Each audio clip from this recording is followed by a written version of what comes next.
Boa tarde, pessoal. Vamos falar novamente aí do GGRC, Covep Renda, Fundo Imobiliário. Esse fundo de investimento imobiliário é um dos fundos mais interessantes hoje que tem no mercado, a um preço bem descontado.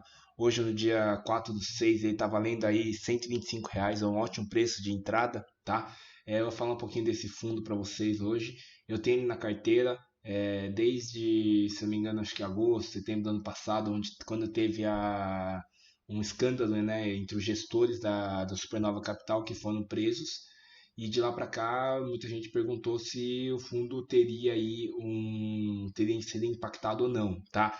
Na verdade, a prisão dos gestores não teve nada de impacto direto nos fundos imobiliários, porém, o fundo em si, com a gestão do Supernova, não é uma das melhores, tá? Eu acho que se o mesmo fundo fosse pela XP, ou pela Red, ou pela Credit Suisse, teria já tido um grande crescimento aí, estaria bombando aí esse fundo imobiliário. Ele tem uns ativos muito bons, vou ler junto com vocês aqui alguns ativos que ele tem. A princípio, vou primeiro mostrar para vocês um pouco as características básicas do fundo. Tá? Então, de acordo com o site Clube FI, né, ele é um segmento logístico, então ele tem foco principal nos clientes logísticos. Data do IPO 2017, então o fundo desde 2017 até hoje, aí, mais ou menos aí, 3 anos, né, que já tem esse fundo. Ele começou com R$ 100, hoje 124, então obviamente teve outras emissões do fundo. É, ele é um fundo híbrido, tá? Na minha opinião é interessante porque ele tem logística, tem um pouquinho de galpão, etc. Então são bem interessantes. Representação no IFIX, então ele tem uma certa representação no IFIX. E eu vou mostrar um pouquinho quais são os ativos que ele mais compõe, tá? Então GGRC11. Vou mostrar os sites do Fundo Explorer também é muito bom para visualizar, tá? Então eu recomendo que vocês utilizem bastante também o site do GGRC. O GRC é um site que. O GRC é um fundo que tem muita procura, justamente porque ele tem baixa vacância, tá? Então, vou mostrar para vocês aqui, ó, a vacância dele, tá? Então, nesse site do Fundos Explorer, como é que eu olho geralmente, né, quando eu entro nos sites aí que tem no mercado? A gente olha primeiro o objetivo do fundo, né? Se ele tem vários galpões, segmento industrial e logístico, com finalidade atípica, que é esse chamado Build to Suit, que é o BTS, tá? Vocês vão ler muito BTS. E os galpões de BTS geralmente são galpões que foram construídos para atender a necessidade do cliente. Então, ele é um galpão sob medida para o cliente. Geralmente, o cliente é um grande fabricante ou centro logístico que precisa de algumas condições especiais, né? Pé direito, enfim, alguns espaços especiais. Então, tudo isso aí foi feito para o cliente. Então, esses contratos geralmente são melhores por questão de ter um contrato mais longo. Então, é um contrato que, vamos dizer assim, 5, 10, 20 anos pode ser o contrato. Então, ele é um contrato chamado atípico. É, Em compensação, a parte ruim é que você fica muito dependente do inquilino também, né? Então, o inquilino ele tem uma cláusula onde pode rescindir o contrato, porém, ele paga um valor de uma multa e ele sai. Só que se ele sair, você não vai conseguir imediatamente achar um outro inquilino de qualquer maneira, porque justamente ele é feito para aquele inquilino anterior, teria que fazer reforma, tem custos, etc. de reforma.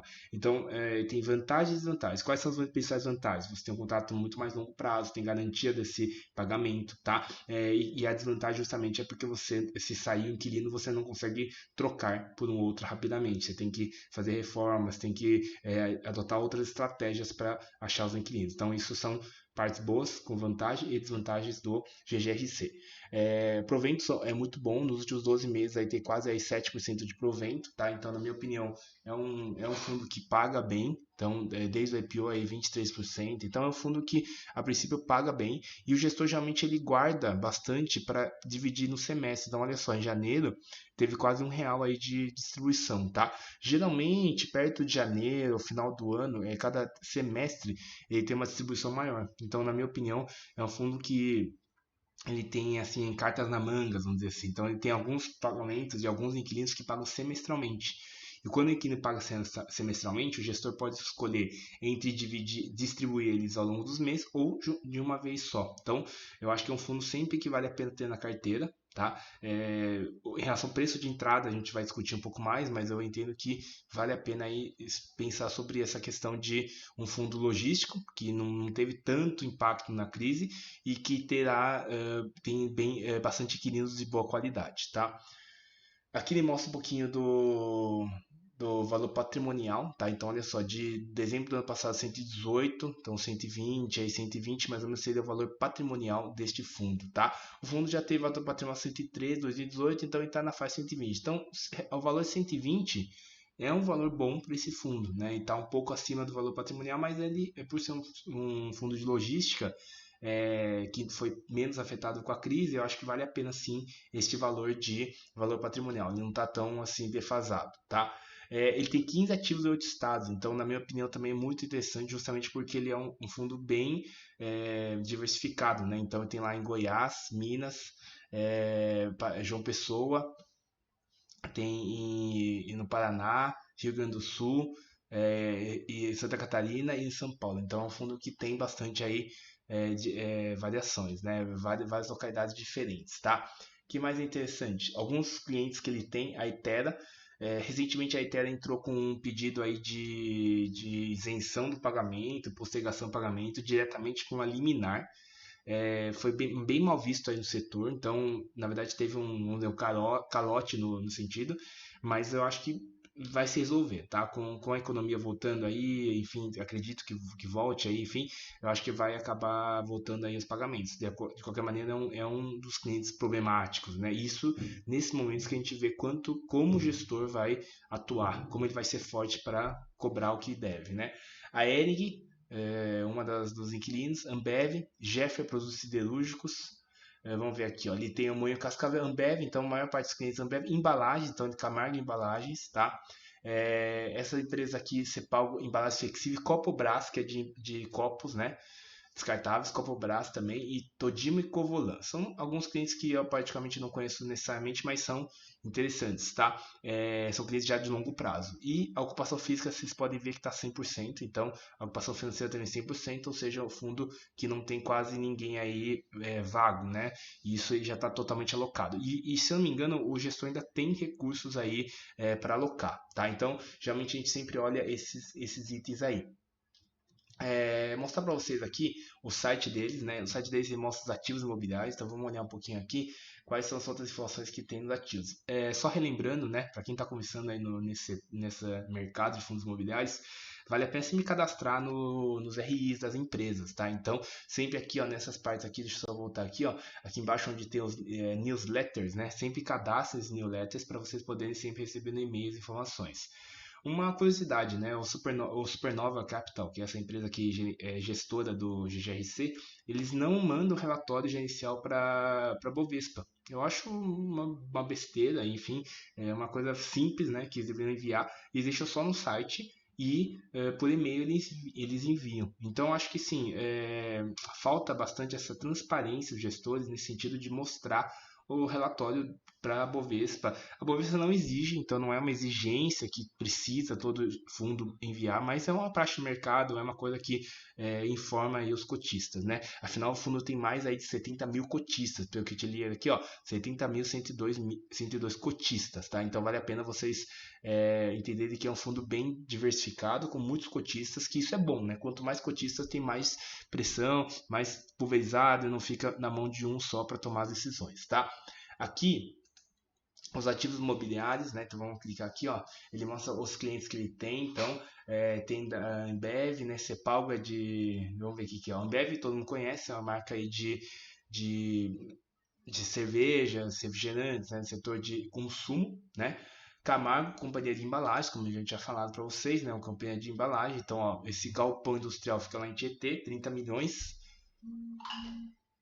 A validade de contrato de aluguel é de 15 anos, então aquela história que nós comentamos, né? Ele é um contrato atípico de 15 anos e o valor mensal de 300 mil reais lá em Tietê, no estado de São Paulo. Só para mostrar aqui, Itajaí, então, ó, ele é de 10 anos o valor de aluguel, 10 anos a validade do aluguel, 27 milhões no centro de distribuição da Ambev.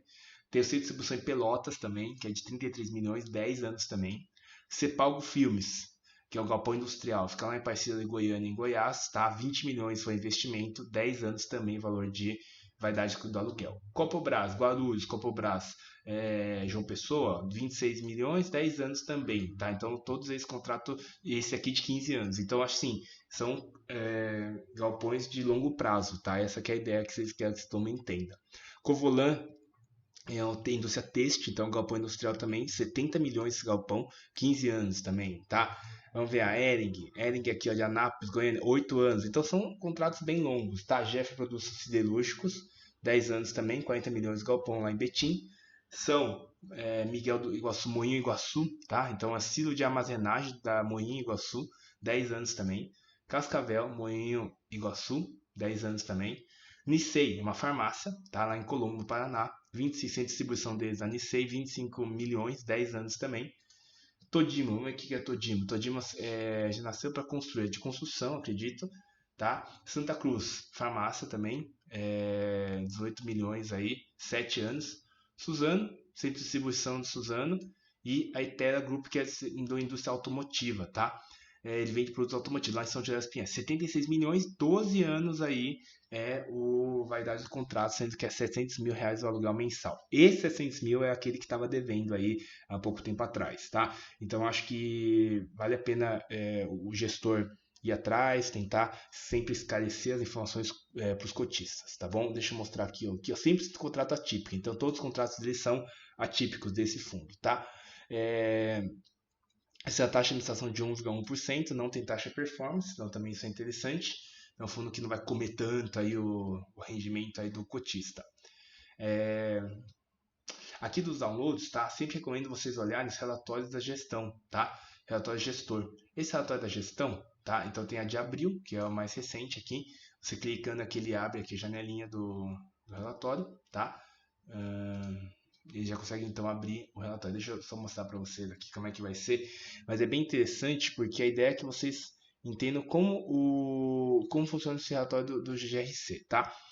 O relatório, geralmente ele mostra algumas funções básicas do fundo, o que mudou nos últimos tempos. Então, o relatório de abril, tá? Vamos ver aqui, é um documento de 12 páginas. Então, vou dar um zoom aqui melhor para a gente ver. Então, ele diz assim, ó, newsletter. Para cadastrar na newsletter, as novidades do fundo, clique e acesse o site da GRC. Tá? O objetivo do fundo é ter a realização de investimentos em imóveis comerciais, o Build to Suit, que eu contei para vocês, o BTS, né? Retrofit, Sales e Leaseback. Tá? Carteira 17 contratos de locação, totalizando 292 mil metros quadrados já construídos. Então é um fundo que, na minha opinião, não tem nem erro. Tá? O fundo patrimonial R$118, então é difícil ele cair do valor patrimonial. É um fundo que ele vai se manter aí bastante tempo. 70 mil cotistas tem e valor de mercado 700 milhões aí de valor de mercado, tá? Então é um valor alto aí de mercado. Eu entendo que é um fundos grandes, tá? Então vale muito a pena esse fundo. Só lembrando que aqui o nosso vídeo não é objeto de recomendação, é a minha visão pessoal, tá? Para mim, eu acho um dos fundos que mais me satisfaz aí, tá bom? Então, durante o mês de abril, teve bastante volume diário aí de quase 1,7 milhões aí, obviamente menos que março, né? Que março teve muito mais a volatilidade, tá? Básico cotia 70 mil entre pessoa física, jurídica e tudo mais. Ele vai contar aqui um pouquinho da história de como é que tá esses dias aí na questão do fundo. Então vamos ler um pouquinho aqui, ó. Então, base cotia 70 mil, o fundo não apresenta vacância física, encerrou o mês de abril com apenas uma inadimplência, não revertida ao longo do mês. E esse fato relevante 15 de abril é aquele do Aetera, né, que é essa que eu mostrei para vocês agora. O mês de abril representou leve recuperação do mercado após as grandes quedas no mês de março, aumento das medidas de restrição quarentena e respectiva melhor curva de infectados. No Brasil tivemos recuperação de Ibovespa, uma alta 10% ao mês, mas ainda acumula queda de 30% ao ano. O IFIX também recuperou 4,39% no mês, com uma desvalorização de 18% ao longo do ano. Essa recuperação do mercado financeiro está mais relacionada à projeção de corte da taxa básica do Selic, né? E também a questão de que ele cai para 3%, por exemplo, né? Enquanto o mercado financeiro surge pequena recuperação, a economia real dele começa a demonstrar reflexo na paralisação devido à quarentena. Então a gente está pagando aí essa questão na economia, né? Ao longo do mês de abril, o fundo divulgou o mercado através de fatos relevantes alguma inadimplência, apenas quais uma não foi revertida. A gestão e a administração estão enviando todas as medidas judiciais e extrajudiciais necessárias para a preservação de direitos do fundo, bem como buscando regulação tal atraso com a maior brevidade possível. Manter todos os lotistas informados, né? No mês de abril, o fundo passou a receber reajustado o aluguel do galpão logístico da Ambev, localizado em Pelotas, e no galpão logístico industrial Copobras, localizado em João Pessoa, representando um incremento de 0,5% na receita do aluguel do fundo. Então, o fundo recebe também esses reajustes aí, tá? Eu acho interessante aí. Em abril, distribuído 59 centavos por cota, tá? O fundo terminou o mês com caixa de 80 milhões de renda fixa, caixa que será utilizada na aquisição referente à terceira emissão. Então, os 80 milhões aí estão em caixa, parados, tá? Na minha opinião, o fundo tá muito lento, né, nessa compra. Eu sei que é difícil, o momento de crise aqui não é fácil você sair comprando aí imóveis e tudo mais, ainda mais com o risco do inquilino não querer pagar, né, o aluguel, então não adianta nada comprar imóvel e o inquilino não pagar, mas eu entendo que é um delay, né? Se ele fez a emissão, porque o que o cotista quer? O cotista quer quando a gente coloca o dinheiro lá para aumentar o tamanho do fundo, a gente quer que ele tenha pelo menos uma perspectiva, o pipeline que se chama, né, dos imóveis que vão ser comprados. Então, não adianta o gestor só quer pegar o dinheiro para ele para guardar o quê? Para guardar na poupança? Não faz sentido. Então, ele tem que pegar o dinheiro já com alguns orçamentos, vamos dizer assim, né, ou contratos mesmo assim de padrão para poder, sinais, né, de contratos para poder ter essa terceira emissão. Lógico que se a emissão não der certo, ele pode chegar para o outro vendedor e falar, não vou querer comprar. Mas, querendo ou não, ele tem que ter esses imóveis. Ele não precisa contar necessariamente com o mercado, porque pode ser uma informação assim confidencial, mas ele precisa ter na carteira. Não adianta ele pegar o dinheiro e não fazer nada, sentar em cima do dinheiro, né? Então, eu acho que o cotista ele quer justamente esse retorno, essa alocação dos recursos, tá? Aqui ele mostra todos os lucros imobiliários, tá, o rendimento, então quanto que rendeu aí mais ou menos todo ano, tá? O dividend yield, que é quanto ele pagou, então chegou a pagar quase R$1, 70, 60, e esse último mês aí pagou 71, se eu não me engano, centavos aí agora em maio, tá? Não é ruim, eu acho que é um valor bom, mas os gestores são meio... tem certa preocupação aí, vamos dizer assim, dos gestores, tá? Então, ó, a Itera não pagou, que foi a que teve a inadimplência, tá? Ambev, 9 centavos, Camargo, Copalgo, Copobras, tá? Vai somando aqui. Teve também despesa administrativa, outras, e aí teve receitas aí quase 59 centavos. Então, quem compõe mais aí no Receita Copobras, que tem, afinal, 2 galpões, né, se não me engano, Ambev também 2 galpões, Covolan, e esses daqui 6, 7%, 7 centavos aí cada um deles tem, tá bom?